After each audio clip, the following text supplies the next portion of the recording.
Hi there, my name is Martin Hynie and I'm a software tester from Ottawa, Canada, and I would like to present to you now my Let's Test Experience Report 2015 version, this year from Prague. So I'm actually sitting up on a hill looking down over Prague right now. Gampa will be down there, Mala Strana, over the hill there you would see that's Stary Mesto, or Old Town, and the castle's off to my left, just over that little hill.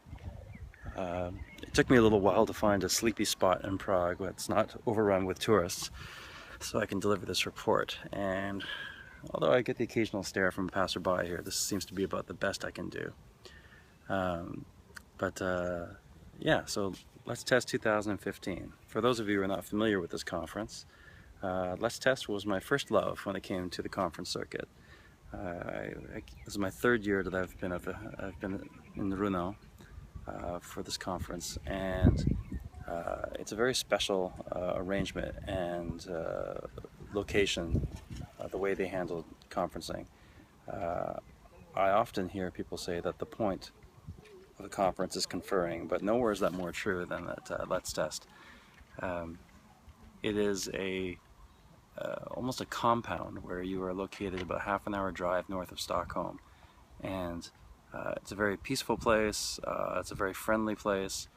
You can come and go as you like, but you're almost guaranteed that anybody that you come across 24 hours a day is probably at the conference with the purpose of learning and sharing, and it's somebody you can certainly talk to about testing and share some of your own adventures. And there is a very good understanding, or culture of good understanding, that everybody has something to share. Everybody has some stories that can teach you something, and I've never felt as comfortable when I first started on the conference circuit. I never felt as comfortable as I did at Let's Test, and that hasn't changed as I progressed from being an attendee to being a presenter to running a workshop.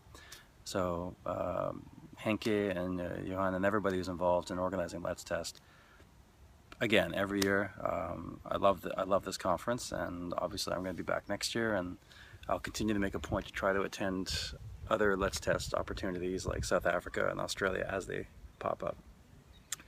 So, for this year's conference, surely the theme for Let's Test this year was the year of the workshop. We saw a very different model this year. There are far fewer presentations and experience reports, and there are many more workshops, hands-on workshops, and this fundamentally changed the experience. In some ways, it made this conference draining. I don't think I've ever used my brain as much as I did this year, and but it was an interesting challenge, I think, that they put forward to us, and one that it looks like everybody got a lot out of. I've been reading many of the blogs describing the different workshop experiences, the ones that I didn't attend, and it sounds like everybody who was involved in setting up their workshops put a tremendous amount of thought into how can they create a wonderful learning experience for everybody who was involved. So from my perspective, the conference started off with actually our workshop. I was smart. I partnered up with Joanne Perold, who is an Agile coach from South Africa, and for those of you who are familiar with Louise Perold, then yes, that is the other half of the dynamic duo from Joburg. And we had a workshop on testing the team where I think that we've both seen that there's a lot of similarities to how context-driven testing and the Agile community choose to explore learning about a system, whether it be a system of being considered a team or being a system under test. And we were looking to sort of explore with the workshop ways in which the very skills that we admire most as software testers and we encourage most can actually help teams learn and grow together. And I think it went really well. I got some very positive feedback For me, the biggest learning moment actually came from the experience of setting up the workshop with Joe, where 2 hours is not a lot of time, especially for a workshop. And I was actually quite concerned about how much time Joe wanted to focus on building trust within the team and performing some exercises and getting. We had teams of 4, and she really wanted to make sure that everybody had a chance to get to know each other and learn a bit about each other before we headed into the workshop itself. I was somewhat concerned about how much that would take away from our total time slot, but I've certainly learned, especially after speaking with some of the other people running workshops, about just how valuable that was and how much that contributed to the overall experience. I've been somebody who's been a manager and a leader of teams for a very long time, but I always had the luxury of having very long periods to work on culture and trust and autonomy within the group. It didn't occur to me just how important that was, even in something as small as a 2-hour workshop. And so, Joe, I really appreciate you tolerating me poking at it and asking questions and having my concerns and helping me understand. And I think I learned an extremely valuable lesson there about teams in general. But I'll move on to some other workshops now.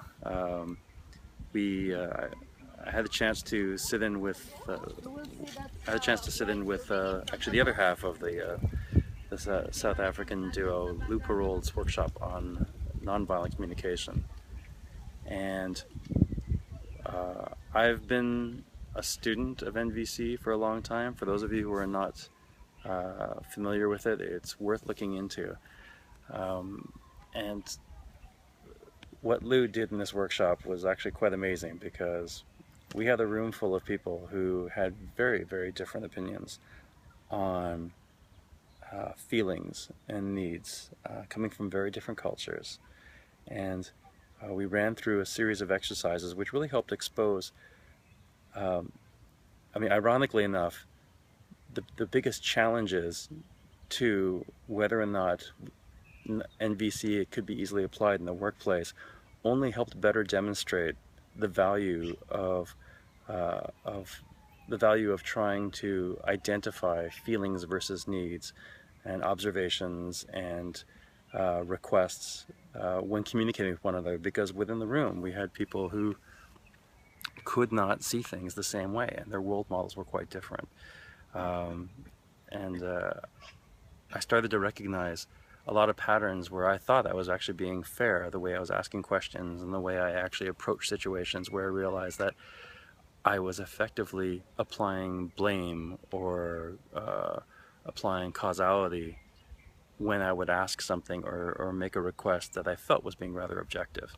So this is, if nothing else, this has given me a new set of tools by which I can examine the words that are coming out of my mouth and give opportunities that have potentially gone wrong a second chance by examining how I'm communicating with someone and taking a second stab at it. Yeah, I highly recommend if her slide deck or any of her reading material becomes available on the Let's Test website, to go have a look at it. She's put a few references in there for some reading material, and I think it's an extremely valuable tool for anybody, especially in the testing world, where we are often the bearers of bad news. We're not, but that's how we might be perceived, or we only show up when we have the message to deliver that someone's done something wrong. There's some really great